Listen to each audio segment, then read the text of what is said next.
Hello बच्चों, कैसे हो? I hope so that you are all well. और मैं आपको स्वागत करता हूं अपने यूट्यूब चैनल में।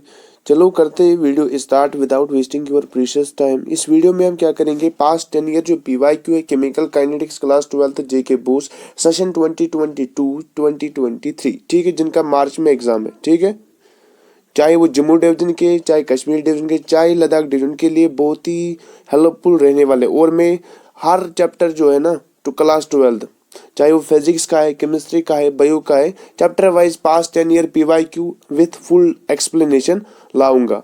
आपको क्या करना है, हमारे साथ कनेक्ट रहना है। चलो करते हैं स्टार्ट। अब क्या है, आपको ये पता होना चाहिए जो इसकी वेटेज है ना, केमिकल काइनेटिक्स की जो वेटेज है वो 5 मार्क्स है। क्वेश्चन कैसे आता है, या तो आपके पास 2 क्वेश्चन आएंगे, 3 मार्क्स का एक क्वेश्चन आएगा, 2 मार्क्स का एक क्वेश्चन आएगा, या तो 4 मार्क्स का एक क्वेश्चन आता है, 1 मार्क्स का एक क्वेश्चन आता है। ठीक है, चलो करते हैं स्टार्ट। क्वेश्चन नंबर 1 आपकी स्क्रीन पर है। Define rate of reaction, give its units, what is the effect of catalyst on rate of reaction. ये 4 मार्क्स का क्वेश्चन आया था। ठीक है, मुझे लगता है परहैप्स 2011 में एक क्वेश्चन आया था। ठीक है, हाँ, ये मैंने नहीं लिखा ईयर। ठीक है, तो हम क्या करेंगे, डिफाइन रेट ऑफ रिएक्शन। आपको रेट ऑफ रिएक्शन डिफाइन करना है। हम एक जनरल रिएक्शन लेते हैं, ए जो है ये बी में कन्वर्ट होता है। आपको रेट ऑफ रिएक्शन लिखना है। रेट ऑफ रिएक्शन क्या होता है, change in concentration divide by change in time.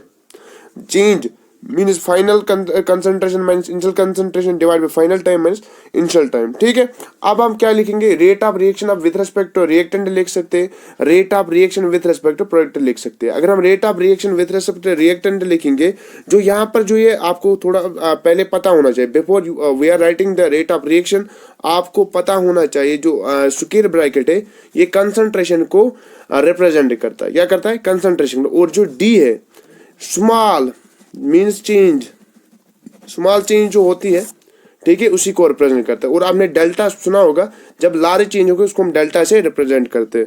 ठीक है, हम यहाँ पर डी लेते हैं, तो रेट ऑफ रिएक्शन जो है विथ रेस्पेक्ट टू ए, ठीक है, इज इक्वल टू, या रेट ऑफ रिएक्शन लिख सकते हैं, दैट इज डी है, change in concentration of A divide by D T. ठीक है, change in time is equal to D B by D T. ऐसे आप लिख सकते हैं। बट क्या करते हैं हम, जो हमारे पास रेट ऑफ रिएक्शन जो ना रिएक्टेंट के रेस्पेक्ट में लिखते हैं, हम नेगेटिव साइन को क्या करते हैं, मल्टीप्लाई करते हैं। अब किसी को बच्चे को ये डाउट होगा, क्योंकि एक मार्क्स का क्वेश्चन आ सकता है, हम नेगेटिव साइन जो है क्यों मल्टीप्लाई करते हैं रेट ऑफ रिएक्शन जब हम रिएक्टेंट के रेस्पेक्ट में लिखते हैं।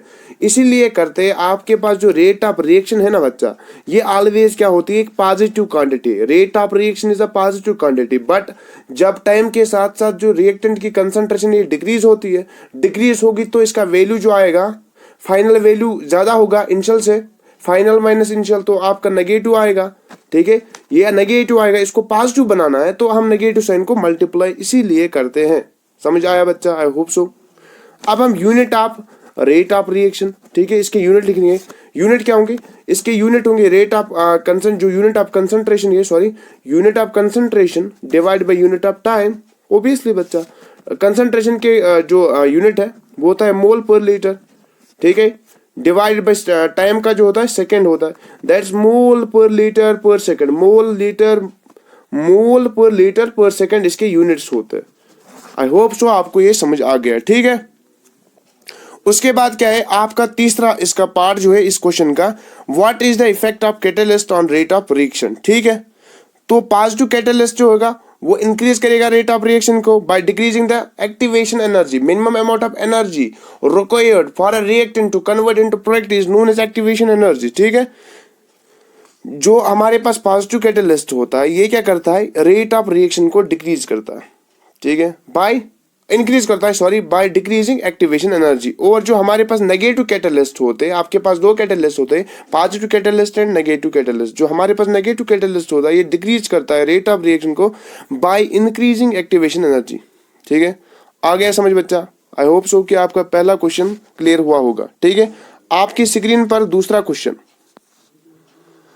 ठीक है, दूसरा क्वेश्चन क्या है, how activation energy is affected by rise in temperature. अगर हम टेम्परेचर बढ़ाएंगे जो एक्टिवेशन एनर्जी पर क्या इफेक्ट पड़ता है। ठीक है, एक्टिवेशन एनर्जी जो है is directly proportional to temperature. ये क्या है, ये जो एक्टिवेशन एनर्जी होती है ये डायरेक्टली प्रोपोर्शनल होती है टेम्परेचर के। आप टेम्परेचर बढ़ाएंगे एक्टिवेशन एनर्जी बढ़ेगी। ठीक है, आया कि नहीं आया? Yes sir. It means by increasing temperature, activation energy also increases और vice versa is also true. That is अगर हम टेम्परेचर को घटाएंगे एक्टिवेशन एनर्जी अपने आप घट जाएगी। ठीक है, आया कि नहीं आया बच्चा? मुझे लगता है आपको आया होगा। उसके बाद क्वेश्चन नंबर 3 जो है हेलो बच्चों, अब हम क्वेश्चन नंबर 3 डिस्कस करेंगे। That is define order of reaction, derive an expression for the rate constant in zero order reaction.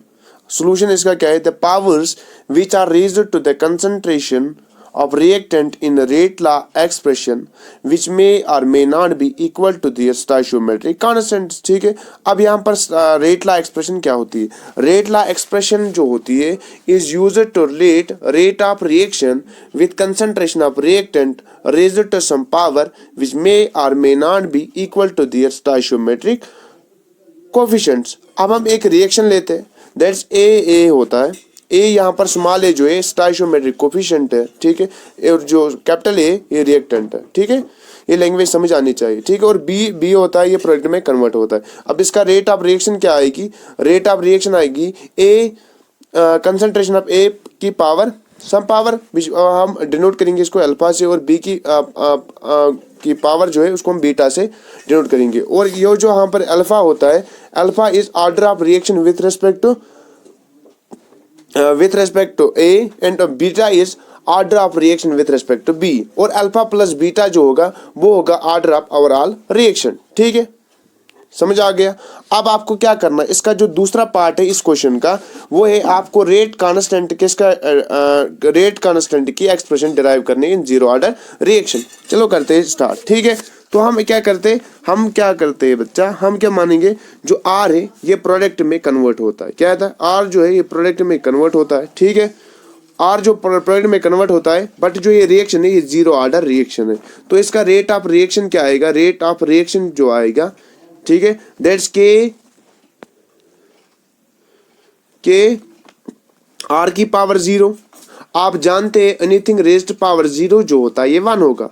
तो rate of reaction that is D R by D T. Sir negative sign आ गई, क्योंकि आपको पता है negative sign क्यों आती, मैंने पहले ही वीडियो में डिस्कस किया है, इज इक्वल टू के। ठीक है, अब हम डी टी को क्या करेंगे? ट्रांसपोज करेंगे राइट साइड में। तो आपके पास आएगा डी आर इज इक्वलेंट के डी टी। ठीक है, के D T minus K D T आएगा। अब आपको क्या करना है? इसको इंटीग्रेट करना है बिटवीन प्रॉपर लिमिट्स। और यहाँ पर जो आर के जो होंगे लिमिट्स होंगे, लोअर लिमिट हम आर नॉट लेंगे इनिशियल कंसंट्रेशन, और अपर लिमिट लेंगे final concentration R concentration at time T. और जो हमारे पास टाइम के जो हम लिमिट्स लेंगे 0 लेंगे एंड टी लेंगे। ठीक है, और आप जानते हो बच्चा, अगर नहीं जानते तो मैं कहूँगा डी आर की इंटीग्रेशन आपने पढ़ा होगा, डी एक्स की जो इंटीग्रेशन होती है वो एक्स होती है बच्चा। ठीक है, तो डी वाई की इंटीग्रेशन क्या होगी? वाई होगी बच्चा। इसीलिए डी आर की इंटीग्रेशन आर होगी। ठीक है, ठीक है, आर होगी ना बच्चा? ठीक है, और डी टी की इंटीग्रेशन टी होगी। कांस्टेंट को बाहर निकालेंगे, डी टी की इंटीग्रेशन टी होगी। फिर लिमिट देंगे, that's R naught minus R T आएगा। ठीक है, माइनस के टी आएगा। ठीक है बच्चा, तो आप R naught minus R T और के टी को हम डिवाइड करेंगे, तो आपके पास क्या आएगा? के को नहीं, टी को डिवाइड करेंगे, तो आपकी एक्सप्रेशन आ गई बच्चा। ठीक है, आपकी एक्सप्रेशन आ गई। ठीक है, आपकी एक्सप्रेशन आ गई, that's R T minus R naught divide by T into K. ठीक है, आई होप सो समझ आया होगा। ठीक है, अब क्वेश्चन नंबर 4 क्या है? क्वेश्चन नंबर 4 क्या है? ठीक है, उसको डिस्कस करेंगे। क्वेश्चन नंबर 4 क्या है उसको डिस्कस करेंगे बच्चा। ठीक है, दैट इज क्वेश्चन नंबर 4 है, what is the effect of temperature in rate on rate of reaction. Temperature का क्या इफेक्ट है रेट ऑफ रिएक्शन में? ठीक है, ये समझेंगे। जो हमारे पास रेट ऑफ रिएक्शन है, जो रेट ऑफ रिएक्शन है ना बच्चा, ये डायरेक्टली प्रोपोर्शनल है टेम्परेचर के। ठीक है, टेम्परेचर बढ़ेगा रेट ऑफ रिएक्शन बढ़ेगी। ठीक, by increasing temperature rate of reaction also increases. ठीक है, ये 1 मार्क्स का या 2 मार्क्स का क्वेश्चन आया था, इसकी डेफिनेशन लिखनी होती है, that's it.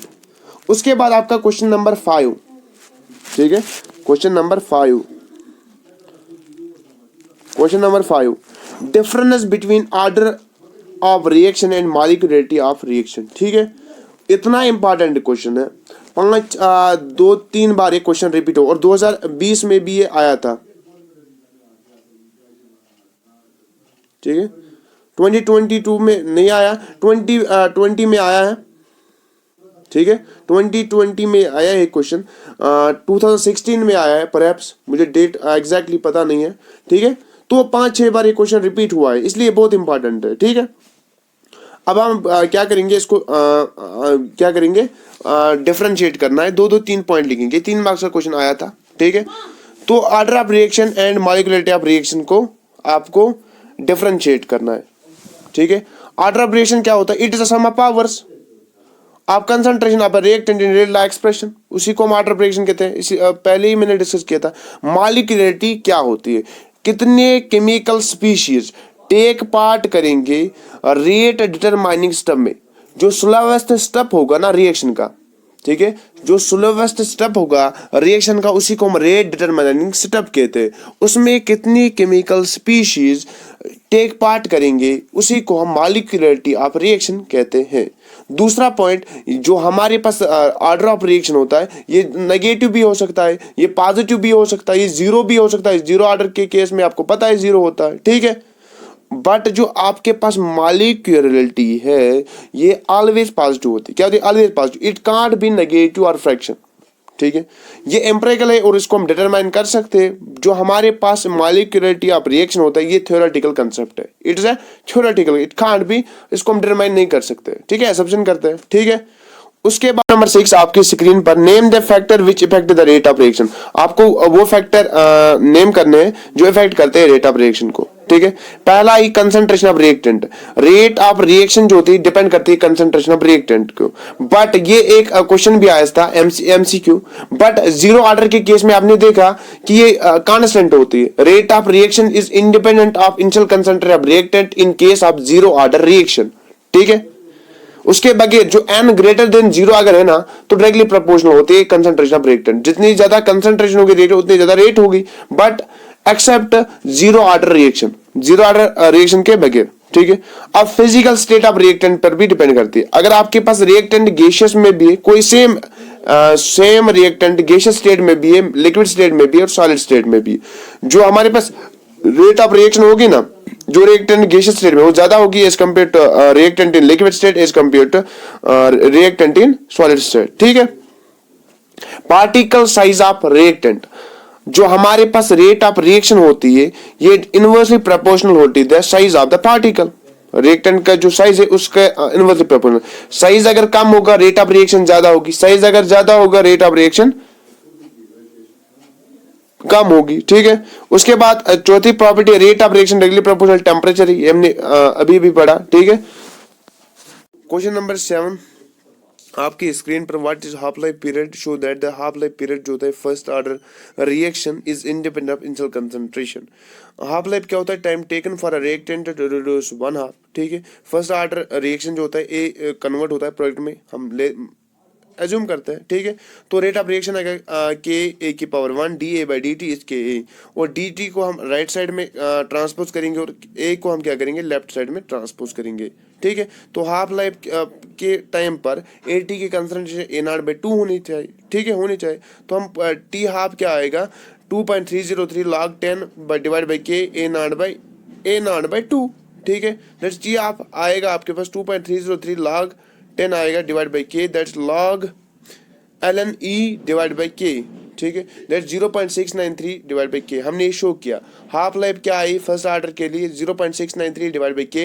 T half for first order reaction जो होता है is independent of initial concentration of reactant. ठीक है, अब आपको समझ आया होगा। ठीक है, स्क्रीन पर क्वेश्चन नंबर 8 आपकी स्क्रीन पर है, derive half life for zero order reaction. आपको पता है R naught minus R T जो होता है के टी, अभी हमने डिराइव किया है। ठीक है, पहले हमने डिराइव किया है। ठीक है, तो आपके पास टी जो आएगा यहाँ पर वो होगा T half, obviously T half ही निकालना है ना। तो आपके पास आर टी जो आएगा वो आएगा R naught by two, put कर लो आर टी की जगह आर नॉट बाई टू, तो आपको एक्सप्रेशन जो आएगी वो आएगी टी हाफ जो आएगी वो आएगी आर नॉट बाई टू के। ठीक है, कितना आसान है, 2 मार्क्स का क्वेश्चन आया था। ठीक है, उसके बाद क्वेश्चन नंबर 9 है, दैट्स एरिनस इक्वेशन। क्या है बच्चा, क्वेश्चन नंबर 9 जो है आपकी एरिनस इक्वेशन। ठीक है, व्हाट इज एरिनस इक्वेशन, और आपको क्या करना है, डिराइव इट्स एक्सप्रेशन। ठीक है, एरिनस इक्वेशन के ए ई की power minus E A by R T. ठीक है, के जो होता है रेट कांस्टेंट होता है, यहाँ पर ए जो होता है कैपिटल ए जो होता है ये एरिनस कांस्टेंट होता है, और ई ए जो होता है एक्टिवेशन एनर्जी टेम्परेचर होता है इन केल्विन, आर होता है गैस कांस्टेंट। ठीक है, अब इसको आपको प्रूव करना है। ठीक है, तो प्रूव भी करेंगे, आपको क्या करना है, लॉग लेना है दोनों साइड से। तो लॉग ई के, आपको पता है एक प्रॉपर्टी पता होनी चाहिए। सर क्या प्रॉपर्टी, लॉग एम की power N is equal to N log M. ठीक है, पढ़ा होगा ना, ये चीजें पढ़ते हैं हम, पिछले क्लास में पढ़ा होगा। ठीक है, that is log E K is equal to log E A minus E A by R T log E. और आपको ये पता होना चाहिए, पता नहीं है तो आज सुन लो, log e का जो वैल्यू होता है 1 होता है। क्या होता है, log e का वैल्यू 1 होता है। तो आप क्या बनेगा, log e log base e, इसको एक्चुअली पढ़ता है, मैं log e शॉर्ट में पढ़ता हूँ, log बेस e के log e a minus E A by R T. ठीक है, आपको क्या करना है, पता है log e का वैल्यू किसके बराबर है, 2.303 log बेस 10 इसके बराबर होता है। ठीक है, तो आपके पास क्या बनेगी final expression, that's 2.303 log base 10 K. ठीक है, log बेस 10 के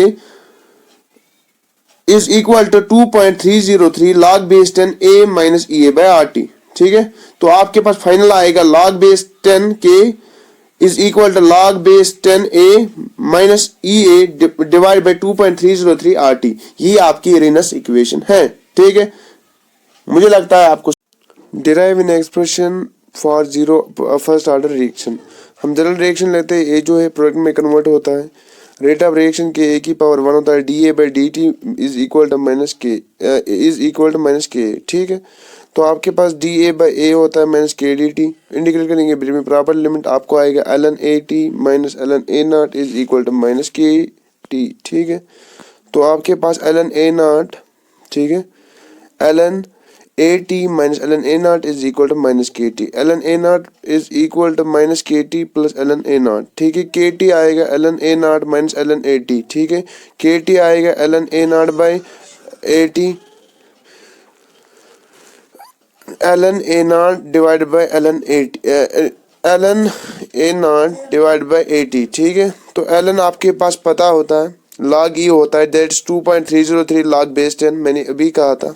ठीक है, के टी आएगा 2.303 log base 10 A naught divide by A T. ठीक है, दैट्स के is equal 2.303 log base 10 A naught by A T. ये आपकी फाइनल एक्सप्रेशन है फर्स्ट ऑर्डर रिएक्शन के लिए। ठीक है, आपके पास क्वेश्चन नंबर 12 है, 11 है, सॉरी 12 उसके बाद आएगा, 11 है, derive in integrated rate expression for zero order reaction. आप जनरल रिएक्शन ए जो है प्रोडक्ट में कन्वर्ट होता है, रेट ऑफ रिएक्शन के ए की पावर आर की पावर 0 होता है, आर की पावर 0, आर की power anything raised power 0 is equal to 1। ठीक है, तो D R by D T आएगा के, तो आपके पास डी आर आएगा minus K D T, integrate करेंगे बिटवीन प्रॉपर लिमिट्स। ठीक है, तो आपके पास डी आर की इंटीग्रेशन आपको पता है यार है। ठीक है, और डी टी की इंटीग्रेशन टी है। ठीक है, तो आपके पास आपके पास क्या बनेगा, R T minus R naught is equal to minus K T. ठीक है, ठीक है बच्चा, that's R T minus R naught is minus, हम मल्टीप्लाई करते हैं both sides by negative sign, तब आपके पास क्या एक्सप्रेशन आती है, K is equal to R T minus R naught divide by T. ठीक है, question number 12, what is activation energy, how does activation energy is affected by catalyst.